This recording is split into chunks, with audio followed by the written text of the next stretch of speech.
Hello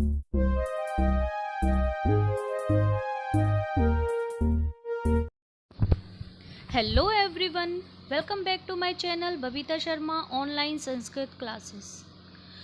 बच्चों, आज हम पढ़ेंगे संस्कृत वर्णमाला। तो मोतियों को पिरोने से बनती है माला, उसी प्रकार स्वर और व्यंजन मिलकर बनाते हैं वर्णमाला। तो वर्णमाला का अर्थ होता है वर्णों का समूह। वर्ण भाषा की सबसे छोटी इकाई होती है। इन्हें दो भागों में बांटा गया है, स्वर और व्यंजन। तो संस्कृत वर्णमाला में 13 स्वर और 33 व्यंजन होते हैं। तो चलो देख लेते हैं कि स्वर कौन कौन से होते हैं और स्वर किसे कहते हैं। तो संस्कृत में 13 स्वर हैं। अ, ई, उ, री, लृ। ये जो 5 हैं इन्हें ह्रस्व स्वर कहते हैं या फिर इन्हें मूल स्वर भी कहते हैं। आ, ई, उ, री ये 4 दीर्घ स्वर होते हैं और ए, ऐ, ओ, औ ये 4 संयुक्त स्वर कहलाते हैं। तो इस प्रकार स्वरों की संख्या 13 हुई। अब स्वर कहते किसे हैं? तो जिन वर्णों के उच्चारण में अन्य वर्ण की सहायता ना लेनी पड़े उन्हें स्वर कहते हैं। यानी स्वर स्वतः ही उच्चरित होते हैं। इनको बोलने के लिए हमें किसी अन्य वर्ण की आवश्यकता नहीं होती। अब व्यंजन देख लेते हैं। व्यंजन संस्कृत में 33 होते हैं। और व्यंजन किसे कहते हैं? व्यंजन जिन वर्णों के उच्चारण में हमें स्वर वर्ण की सहायता लेनी पड़े, यानी व्यंजन स्वरों की सहायता से बोले जाते हैं और इनकी संख्या 33 होती है।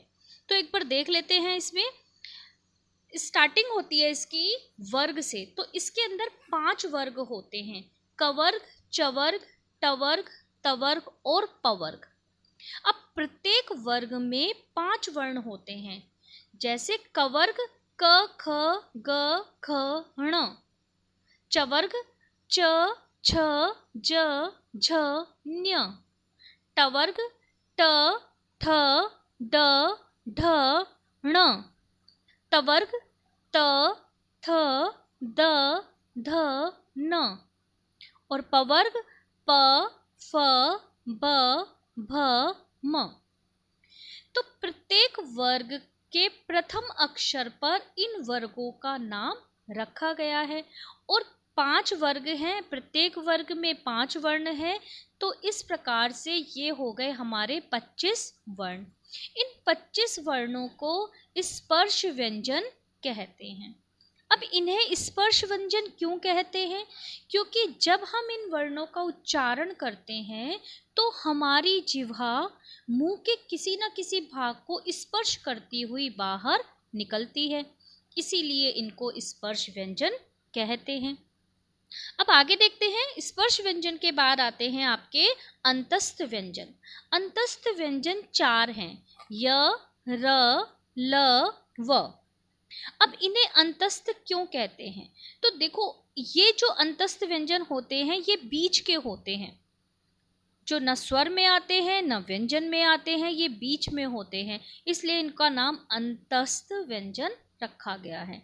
उसके बाद है ऊष्म व्यंजन, श, स, स और ह। ये 4 ऊष्म व्यंजन है। जब हम इनका उच्चारण करते हैं तो वायु मुख से गर्म वायु बाहर निकलती है। ऊष्म का मतलब होता है गर्म वायु। तो जिह्वा से रगड़ खाकर जब वायु मुख से बाहर निकलती है तो वो ऊष्म होती है, गर्म होती है, इसीलिए इन व्यंजनों का नाम ऊष्म व्यंजन रखा गया। तो इस प्रकार से ये हो गए आपके ऊष्म व्यंजन। अब इसके बाद आते हैं आपके संयुक्त व्यंजन और अयोगवाह। तो संयुक्त व्यंजन आपके बहुत सारे होते हैं संस्कृत में। तो जब हम 2 वर्णों को, 2 व्यंजनों को जोड़कर एक व्यंजन बना देते हैं तो उन्हें संयुक्त व्यंजन कहते हैं। लेकिन वर्णमाला के अंदर 3 संयुक्त व्यंजन हैं, जैसे श, त्र और ज्ञ। इसके अलावा भी बहुत सारे व्यंजन हैं। अब संयुक्त व्यंजन मैंने अभी आपको बताया कि जब दो वर्णों को हम जोड़कर बनाते हैं, जैसे देख लेते हैं, श क्षत्रिय किससे मिलकर बना है? क जमा श षटकोण से। त्र किससे मिलकर बना है? त जमा र से। ऐसे ही ज्ञ किससे मिलकर बना है? ज जमा न्य से।